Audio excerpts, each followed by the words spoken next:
everybody. Today we are going to talk about our financial goals for 2026. Going in, please know they're a little bit crazy.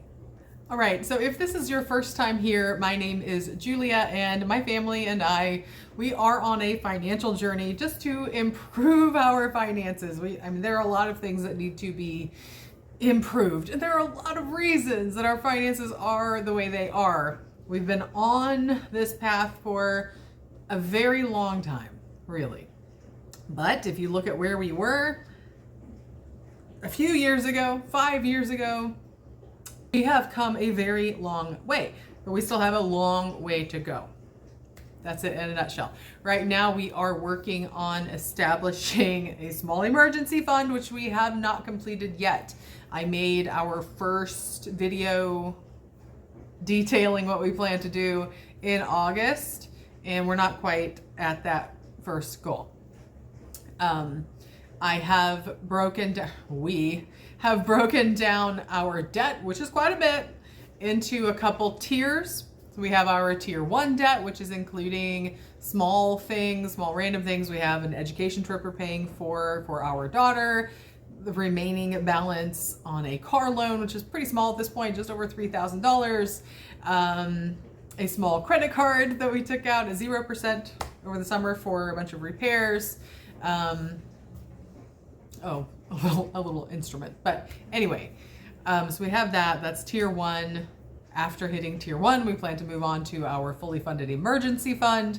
And then tier 2 debt is a student loan. After that, tier 3 is the mortgage. All right, so let's talk about, obviously today we are really going to talk about savings and tier 1 debt. I watched a Pennies Not Perfection. I don't know if it was a long form video or if it was a short. I don't remember. But I watched Pennies Not Perfection and another creator. I don't remember her name. I will put it up on screen though, since I can't remember.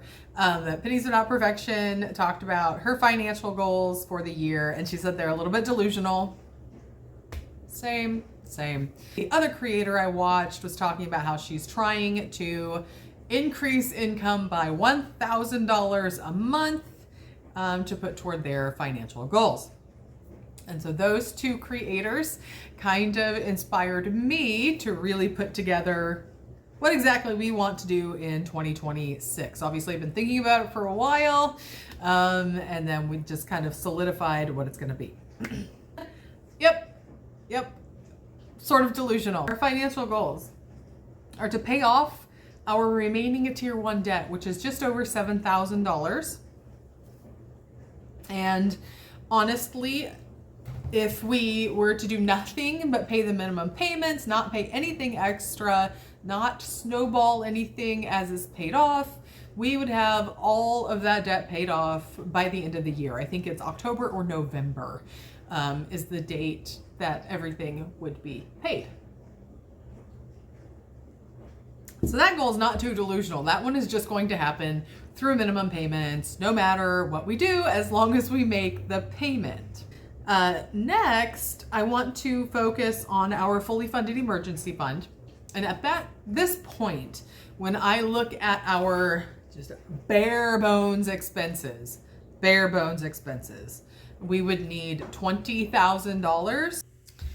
All right, so I feel like $20,000 is not super safe for 6 months, if our world crumbled, because that would include our mortgage, all utilities, phone, that would keep internet, car insurance, gas, and food. That's all that would be, $20,000. Now, I want to be safer than that, and our total goal for 6 months is 30. Of that, I want to save $10,000 toward that goal. Now, if you go back and look at some of our budgeting videos, we don't have a lot of room in our budget, especially with the payments we have right now. And we don't have room in many of our categories to cut. Our extraneous expenses right now are Well, our most extravagant expense at the moment is actually our daughter's education trip. Everything else is not truly out of hand. It really isn't.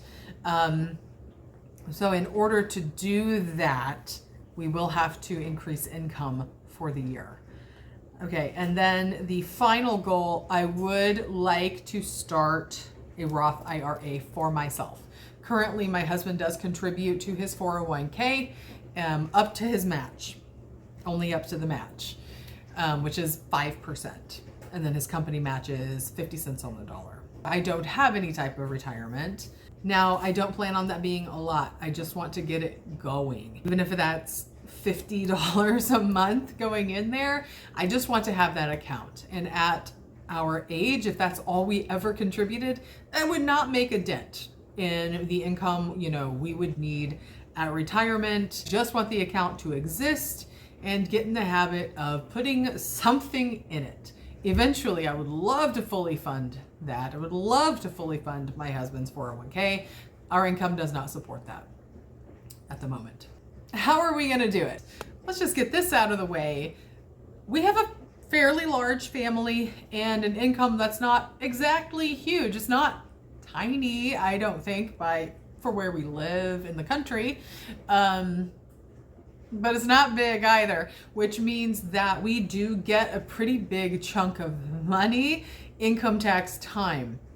And so using that money, we will be able to put a chunk toward, well, first of all, if our small emergency fund savings goal is not yet met, we will be able to meet that at that time. And then we will be able to take a chunk of that and pay off at least one thing. So that is a start. And then we have to move on to the rest of our strategy. Well, our focus absolutely has to be on increasing income. And that has truly been the story for us for several years, just working on increasing income. One of the things that makes it difficult is me. I have a very hard time, because of my mental health, I have a very, very hard time maintaining employment. I just do. I consider myself the weak link in our finances. I do a budget and I do all of those like frugal activities, but I do have a hard time consistently bringing money in through traditional employment. What is the actual plan to increase it? What I have to do this year is really protect the time I set aside to do grocery delivery. Because right now, the gigantic benefit of doing that is the flexibility, right? And we have our kids, and it really does free me up to take care of everything they need. Our elementary schooler has a fever, I have to go get him. That's perfectly fine. I can go do that, and it doesn't impact anyone's work. Don't have any points accrual for absences or unplanned absence, nothing like that. So that is a gigantic benefit. It is also a really big weakness because it is flexible. That allows other things and other people to really have expectations that I can do whatever, whenever. And I have a tendency to say yes. If I am just protecting that time and scheduling it as if it is a real job and not something that just can be interrupted at any point in time by anyone for any reason, that will automatically increase our income. At this moment, that is the number one thing on my list. One thing is what the thing I know will increase our income the most at this moment. The next thing, pretty simple, something everybody can do, sell stuff. We're just gonna sell stuff. Right now I have in a bag on the floor a bunch of clothing from the kids. My little guy outgrows his clothes very quickly. He is 7 and is the size of a 9-year-old, so he burns through clothes like you would not believe. And then our girls, they're not really growing anymore, but they do go through their clothes and, you know, kind of get rid of stuff they don't wear very often. So occasionally I will just end up with a pile of clothing on the floor that I typically go and donate. This year I'm going to take the time and list that stuff either on Facebook Marketplace, Poshmark, something like that. Facebook Marketplace would be the easiest. But that'll give just a little bit extra back in the house. That's not going to make a gigantic dent, but it is something that will make a difference. Next, YouTube money. YouTube is something I do not plan to make a ton of money on YouTube. And for me, it was like, oh my goodness, look at that. I was eligible to make some money. Since August, I have had 2 checks from YouTube. If you've watched my budget videos, I believe it's 2 checks. Not a lot of money.